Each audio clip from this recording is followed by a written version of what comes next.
사람들이 칸트 그러면 일단은 다 어렵다라는 선입견을 가지잖아요. 실제로 읽어보면 되게 재밌어요. 그러니까 생각보다 이 칸트라는 분이 되게 유머러스해요.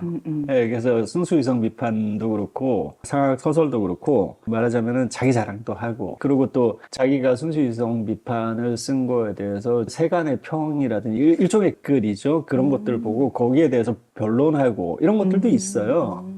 딱 한 명을 꼽자면 칸트를 이야기하냐면은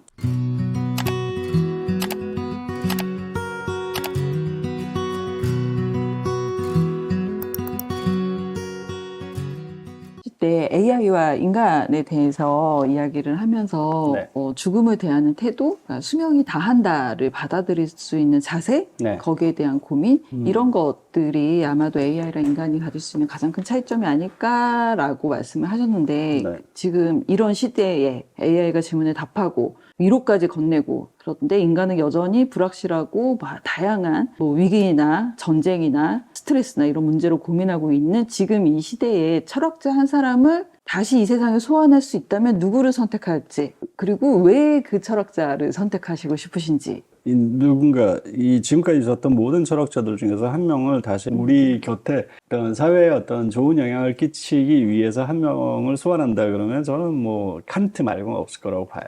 예, 그래서 칸트인데 아까 그 죽음에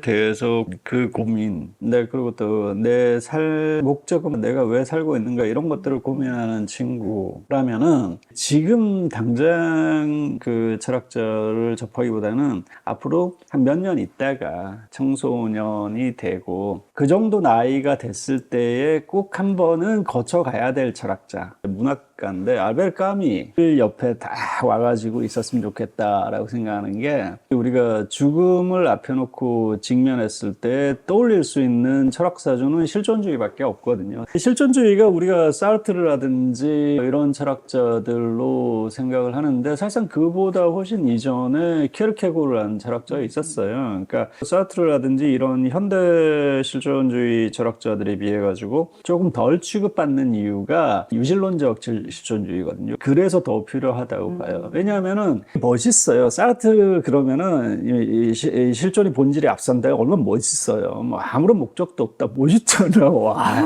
끝내준다 이러는데 그 멋부리는 거라고 봐요. 진짜로 고민하고 통찰했을 때 어떻게 그렇게 무책임하게 이야기할 수가 있겠어요. 거기에서 우리는 어떤 답변도 얻어낼 수가 없거든요. 진짜로 정말 눈물겹게 고민하고 통찰한 실존주의자는 키에르케고르라고 봐요. 그래서 신 앞에 선 단독자가 됐을 때만이 우리가 이 문제, 죽음에 이르는 병을 치유할 수 있다. 그래서 키에르케고르가 정말로 훌륭한 것 같고 아울러서 사르트르 동시대 인물 중에서는 알베르 까미가 사르트르보다는 100번 낫다라고 보는 것이, 까미는 삶에 대한 절망이 없이는 삶에 대한 사랑도 없다. 이런 경구에서 이야기하는 것처럼 결국은 우리가 이 삶을 얼마나 비극의 절망적인 상황에서 얼마나 더 그것만큼 희망을 갖고 애착을 가져야 되는가라는 당위성을 알려주거든요. 까미야말로 정말로 우리한테 현대적인 감성으로 해법을 알려줄 수 있는 그런 사상가라고 봐요. 까미가 썼던 전락이라든지 뭐 이런 책들은 정말 도움이 될 거라고 봐요.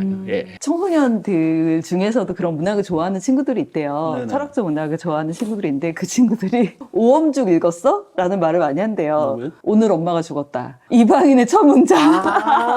그거 오음줄 네, 오엄죽이라고 그거를 말을 했을 때 알아듣는 사람이 있어? 그렇죠, 그랬더니 그렇죠.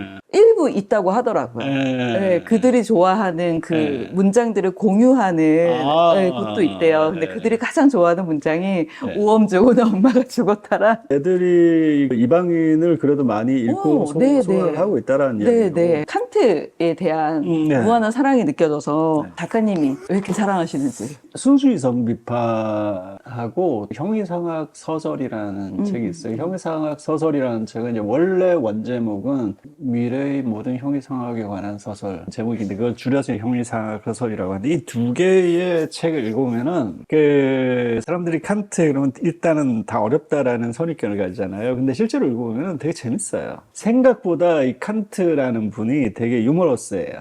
예, 그래서 순수이성 비판도 그렇고 자기 자랑도 하고 자기가 순수이성 비판을 쓴 거에 대해서 주변의 세간의 평이라든지 이런 것들 일종의 댓글이죠. 그런 것들을 보고 거기에 대해서 변론하고 이런 것들도 있어요. 저는 칸트가 왜 딱 한 명을 꼽자면 칸트를 이야기하냐면은 순수이성 비판, 실천이성 비판, 판단력 비판 이 세 개의 비판서에 모든 것이 다 담겼어요. 그 정도로 체계적으로 집대성한 철학자는 없어요.